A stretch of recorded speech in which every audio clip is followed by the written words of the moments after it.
Hello friends, today I am going to talk about record of rights. It is a very important topic and question has been asked many times in the examinations as a long answer as well as a short answer. ठीक आहे.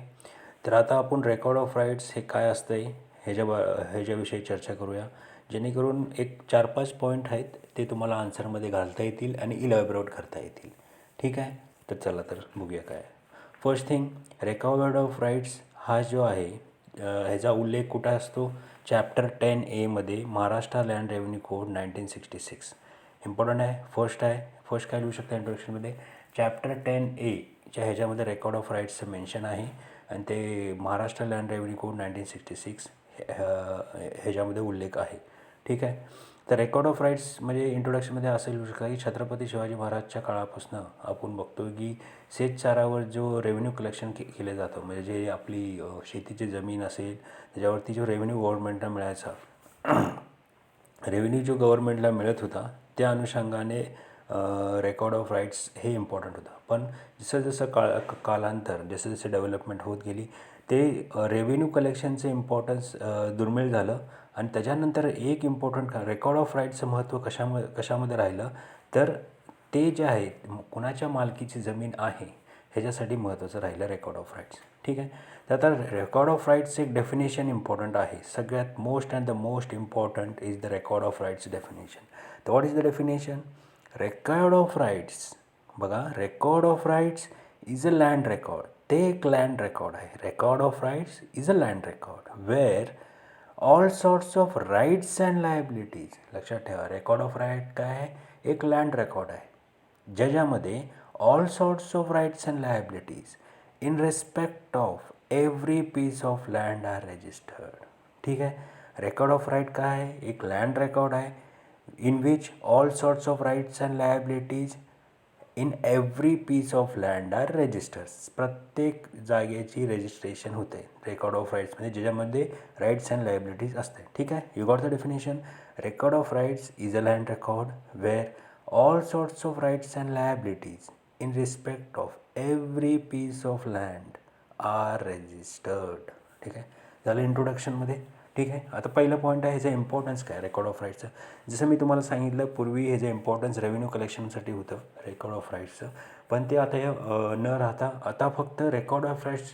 आता तुम्हाला माहिती आहे प्रॉपर्टीचं valuation भरपूर वाढलं आहे. तर आता मग ह्या प्रॉपर्टीचं व्हॅल्युएशन वाढल्यामुळे रेकॉर्ड ऑफ राईटचं इम्पॉर्टन्स काय आहे? In investigation of title. आता ते इन्व्हेस्टिगेशन ऑफ टायटल कसं करणार? रेकॉर्ड ऑफ राईट्स तुम्हाला 7-12 मिळतात आणि म्युटेशन जी एंट्रीज आहेत ते फॉर्म 6A. ठीक आहे. Importance of record of rights काय बघा. The provision made in Maharashtra revenue code 1966 are revenue noted. ठीक आहे. Although revenue is not an important source of income of the state, this record remained important because of the registered rights and liabilities. ठीक है. People found real estate a reliable place for investment. Record of rights became one of the most important documents for investigation of title. ठीक आहे. Importance काय? Importance of record of rights काय? आजच्या डेटमध्ये investigation of title. त्याचं पाठीमागची तुम्ही भूमिका जोडू शकताय की रेव्हेन्यू कलेक्शनसाठी फार महत्त्वाचं होतं. ठीक आहे. आणि ते कशामध्ये? Registered of record of rights and registered of crops. ठीक आहे. Record of right and register of crops are maintain by the talathi in form 7-12 ज्याला 7 एक्स्ट्रॅक्ट 7-12 आणि म्युटेशन रजिस्टर्ड ऑफ म्युटेशन ज्याला म्हणतो. एक्स्ट्रॅक्ट 7-12मध्ये रेकॉर्ड ऑफ राईट्स होते आणि rights of record of crops जे म्युटेशन फॉर्ममध्ये असते जे फॉर्म नंबर 6मध्ये. ठीक आहे. फर्स्ट पॉईंट झालं importance of record of rights. Second point आहे काय इन्फॉर्मेशन अवेलेबल असते अशी रेकॉर्ड ऑफ राईट्समध्ये. ठीक आहे. आता तुम्ही एक 7-12 इमॅजिन करा. तुमच्या मालकी हक्कचा एक 7-12 आहे. तुमच्या नावावर एक जमीन आहे त्याचं 7-12. आता 7-12मध्ये काय काय असणार आहे? पहिलं तर तुम्ही काय असणार आहे? नाव असणार आहे. Name of all persons who are acquired some rights in the land. पूर्वी काळापासून जे काय आले असते सगळ्यांची नावं असतात. Second, details of charge of attachment त्या प्रॉपर्टीवर काय अटॅचमेंट आहे का. थर्ड, त्या प्रॉपर्टीवरती काय लोन घेतलेलं आहे का. फोर्थ, फ्रॅगमेंट झालेली आहे का ती प्रॉपर्टी. किंवा फिफ्थ, इजमेंट झालेली आहे का. इजमेंट म्हणजे काय की तुम्ही कोणाला शेती करायला दिले मग त्याचंही नाव आहे का त्याच्या जमिनीवर. That is called that easement of right. ठीक आहे. इम्पॉर्टंट काय नेम आहे. ते इन्फॉर्मेशन काय असते अवेलेबल. नेम असते. नंतर काय असते अटॅचमेंट आहे का त्या प्रॉपर्टीवर कोणाचं. लोन आहे का. फ्रॅगमेंट आहे का. इजमेंट आहे का. लक्षात राहिलं. ठीक. चला तर मग पुढे आता procedure of change of rights. ठीक आहे, आता माझ्या नावावरती 7/12 आहे. एक तर मी कोणाला जमीन विकू शकतो किंवा माझ्या पुढच्या पिढीला ते ट्रान्सफर होईल. ठीक आहे, मग त्यावेळेसची प्रोसिजर काय, that is called as procedure of change in rights. कारण राईट्स चेंज झाले ना, मी कुणाला विकली म्हणजे माझे राईट्स संपले, त्या माणसाचे राईट्स आले. That is called change of rights. ठीक आहे, तर काय आहे, एनी पर्सन एक्वायरिंग व सक्सेशन. ठीक आहे, आता मी प्रॉपर्टी दुसऱ्याला विकली, मी प्रॉपर्टी तुम्हाला विकली, मग तुम्ही काय झाला, त्याचे लँड होल्डर झाला, मग तुम्हाला ती प्रॉपर्टी सेल डीड करणं आली, that you are the holder of land. ठीक आहे, तर तसंच तुम्हाला लँड सक्सेशनमध्ये येऊ शकते किंवा कोणी गिफ्ट देऊ शकते. ठीक आहे, किंवा पार्टेशन झालं असेल प्रॉपर्टीचं. तर अशा केसेसमध्ये ज्या वेळेस अशा गोष्टी होतात, चेंज इन राईट्स होतात, कशामध्ये गिफ्ट दिलं आहे कुणी, तर ट्रान्सफर झाले प्रॉपर्टी, किंवा काय झालं आहे सक्सेशनमध्ये आलं आहे, सर्वायवरशिपमध्ये आले, विल डीड केल्यामुळे आलेले आहे. तशा केसेसमध्ये ज्या व्यक्तीच्या नावावर प्रॉपर्टी झालेली आहे त्यांनी 3 महिन्याच्या आत, लक्षात ठेवा, त्या व्यक्तीने 3 महिन्याच्या आत तलाठीला इंटिमेट केलं पाहिजे. ठीक आहे, यू गॉट माय पॉईंट. किती महिन्याच्या आत इंटिमेट केलं पाहिजे, 3 महिन्याच्या आत. आणि ते कशा केसेसमध्ये, सक्सेशन, पार्टेशन, सर्वायवरशिप. ठीक आहे, एनी पर्सन एक्वायरिंग व succession, survivorship, inheritance, partition, purchase, gift, lease shall intimate to the Talathi within 3 months. ठीक आहे, intimate to the Talathi within 3 months from the date of such acquisition.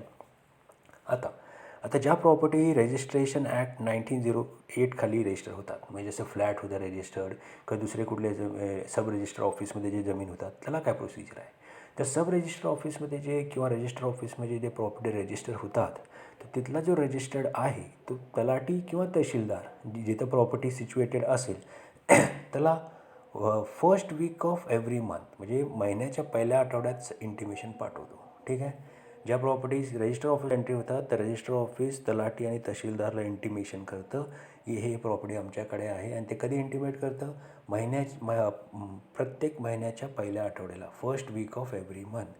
आता तलाठीकडे आल्यानंतर तो काय करतो, तलाठी काय करतो, त्याची म्युटेशन एंट्री घेतो, म्युटेशन रेकॉर्डवरती आणतो. आणि ते mutation record rights of record, म्हणजे ज्या प्रॉपर्टीचं राईट ऑफ रेकॉर्ड आहे तिथं पेन्सिलनी मार्क करतो. ठीक आहे, what आहे, after the receipt of acquisition report from the person or receipt of intimation from the register office, Talathi has to make a entry in the same in the register of mutation. To safeguard interest of the person acquiring right or intend to write, the talati has to write mutation number on record of right by pencil. पेन्सिलने तिथे एक mutation number लिहितो. ठीक आहे, आणि ह्या म्युटेशनची entry केली नाही, कोण इन्स्पेक्ट करतं, circle inspector has to certify the mutation entry. त्याच्यामध्ये शिक्का मार्फत कोण करतो, सर्कल इन्स्पेक्टर. ठीक आहे, 3 पॉईंट झाले. इम्पॉर्टन्स झालं आहे, काय आहे, इन्फॉर्मेशन काय अवेलेबल असते, चेंज इन राईट्स कसे होतात, अँड लास्ट आहे rewriting of record of rights. आता काय होतं की एवढे सारे एंट्री झालेले असते, पूर्वजपासून आपण बघितलं असतं 7/12 एवढे एंट्री, प्रत्येकाचं नाव लागत जातं त्या जमिनीवर. ठीक आहे, मग त्या एंट्री वाढत जातात. मग त्यामुळे रीरायटिंग ऑफ राईट्स एक कन्सेप्ट आलेलं आहे. प्रत्येक 10 वर्षाला रेकॉर्ड ऑफ राईट्स रीराईट होतात. काय होतात, रीराईट होतात, म्हणजे नवीन एंट्री घेतली झाली. जुनं, आता समजा ह्या जमिनीवर 5 मालकं असतील किंवा 100 मालकं असतील, त्यांची एंट्री हाय असेल, परत एक दुसरी डायरी मेंटेन केली जाते in continuation of the earlier diary. ठीक आहे, काय केलं जाते बघा, the record of rights shall ordinary return after a period of 10 years.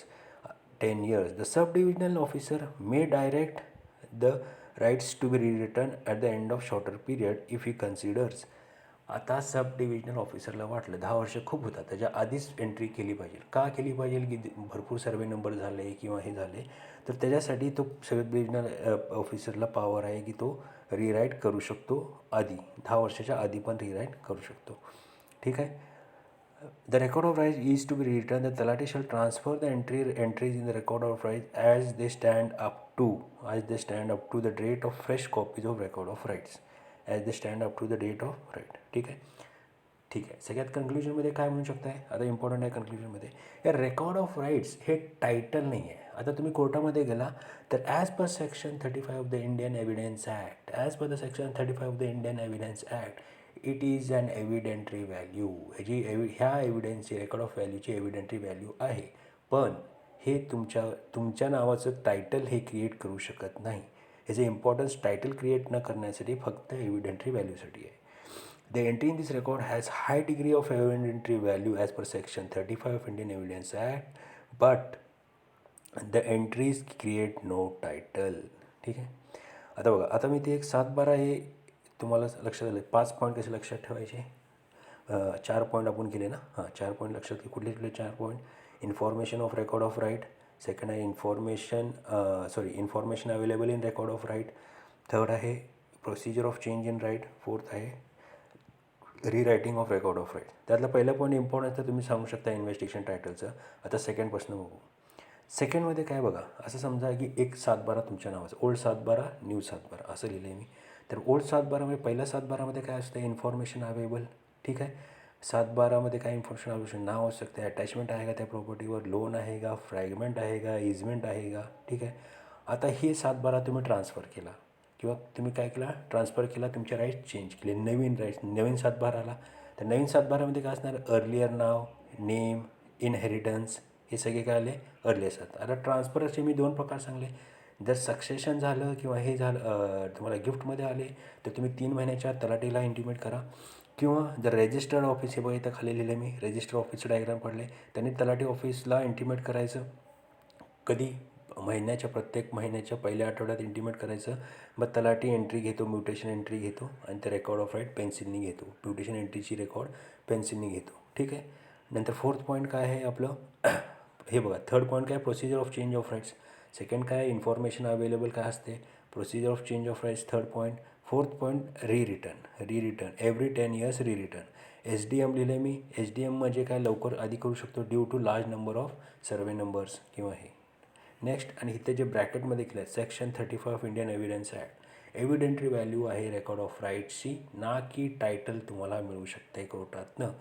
टायटलची value नाही आहे, फक्त एव्हिडेंटरी व्हॅल्यू आहे की ही जमीन माझ्या नावावर होती, पण ती तुम्हाला प्रूव्ह करायला लागणार. So this is only a evidentiary value. ठीक आहे.